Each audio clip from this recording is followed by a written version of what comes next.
గలతీ పత్రిక 6వ అధ్యాయము 9. మనము మేలు చేయుటయందు విసుగకయుందుము. ఏం చేయుటయందు? ఈనాడు క్రైస్తవులండి మేలు చేస్తున్నారా కీడు చేస్తున్నారా? వివాహాలాడి పాపం కూతుర్ని గంటే చాలు వాడు ఇంకా అప్పుల పాలు అయిపోవాల్సిందేనా? ఇదేనా క్రైస్తవుడా నువ్వు చేయాల్సింది? ఒకటి సమాధి మీద నీ పునాది కట్టుకుంటున్నావు, ఇది కరెక్ట్ క్రైస్తవ్యమేనా? ఏమైనా చేయి, నువ్వు కట్నమే నాకు అంటున్నారు. వాడు పాపం లేక అప్పో సొప్పో చేసేసి దాన్ని కట్టుకోలేక చచ్చిపోతున్నారు. ఇదేనా క్రైస్తవ్యం? కొందరు సగం ఇస్తానండి అంటారు, సగం మరలా కొన్నాళ్ళకి ఇస్తామండి అని చెప్పుకుంటారు.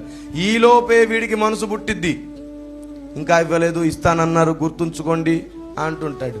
ఇవ్వకపోవడం కుదరకపోతే ఎదుగో ఇస్తానని ఇవ్వలేదని చెప్పి భార్యని ఇబ్బంది పెడుతుంటారు. సూటిపోటి మాటలు. దౌర్భాగ్యుడా, నీ కాళ్ళు చేతులు పడిపోతే అమ్మలా చూసుకునే భార్య నీ పక్కన ఉంటుంది. డబ్బు నీకేం తెచ్చిపెట్టదు. ₹1,00,00,000 ఉన్నా పక్కన అవి నిన్ను కాపాడలేవు. చాకిరీ చేయడానికి మనుషుల్ని పెట్టుకున్నా వాళ్ళు చిరాకు పడుకుంటూ చేస్తారే కానీ నీవు బాగుపడాలని కోరుకునేది భార్య లేదా తల్లి, అంతే. దేవునికి స్తోత్రం కలుగును గాక. డబ్బుతో ముడి పెడతావా భార్య ప్రేమని?